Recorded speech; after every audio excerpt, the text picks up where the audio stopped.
استراتيجية لنقول للحكومة أنه كفى من المس بالحقوق والحريات النقابية، كفى من تغييب الحوار الاجتماعي، وكفى من تجميد اتفاق 26 أبريل 2011، وكفى من اعتبار المركزيات النقابية ليست ضرورة مجتمعية. لذلك فالمسيرة الاحتجاجية اليوم نشرك معنا الرأي العام الوطني والرأي العام الدولي، ونرسل الإشارات الضرورية إلى كل الجهات المعنية بأننا كمركزيات نقابية وطنية، ولكنها لها ما يكفي من القدرة على بلورة كل التصورات الممكنة لإحقاق الحق للطبقة العاملة المغربية.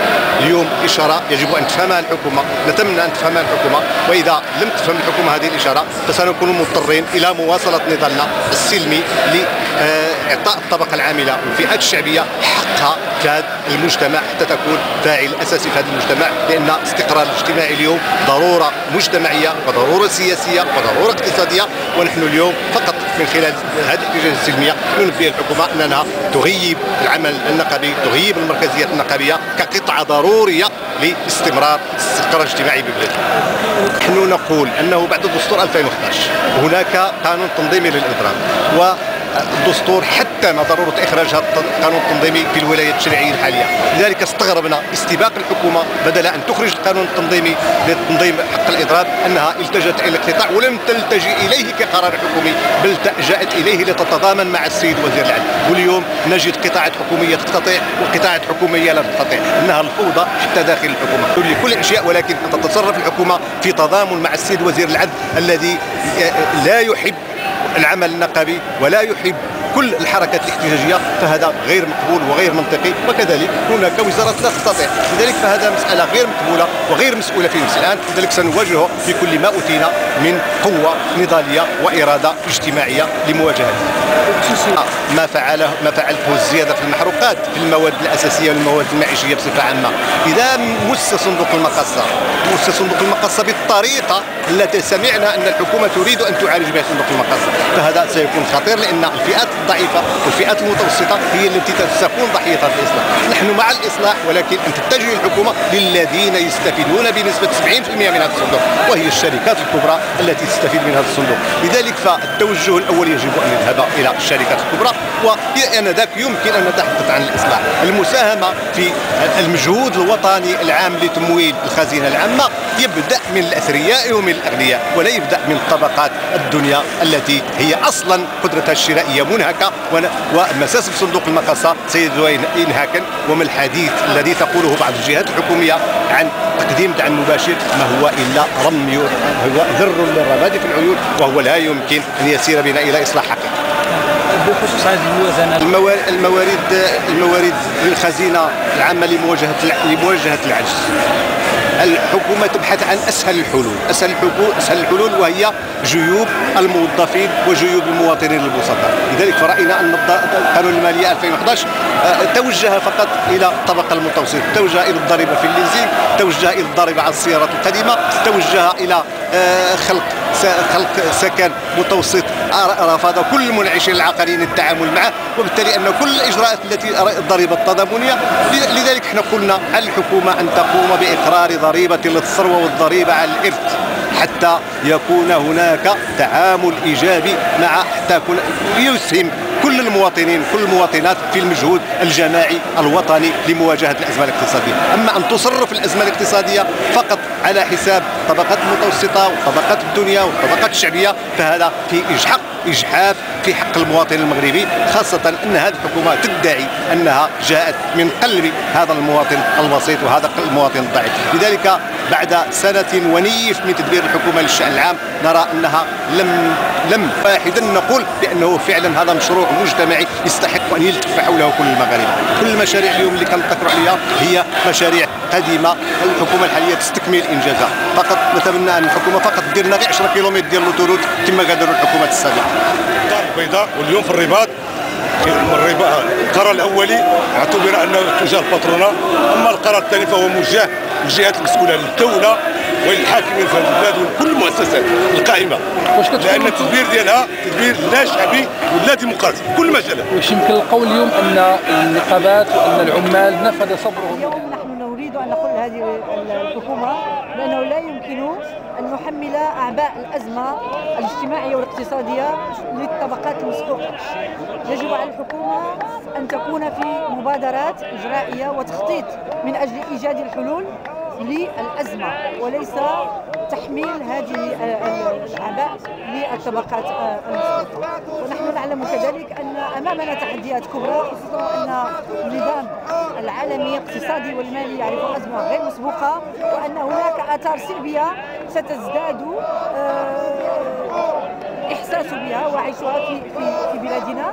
ونرى بأن الحكومة لم تجد لحد الآن أي حلول، لا بالنسبة لخلق فرص الشغل ولا بالنسبة لتشجيع فرص الشغل سواء في مقاولات أو غيرها، وأنها بدل ذلك اتخذت إجراءات نحن نعتبرها إجراءات غير صائبة. أولا، اقتراض من صندوق النقد الدولي هو يزيد في مديونية البلاد ويرهن كذلك السيادة الوطنية. الزيادة في القدرة الشرائية على عموم المواطنين هذا شيء غير مقبول، لأن الفئات الواسعة من شعبنا هي متضررة أصلا وقدرتها الشرائية متضررة.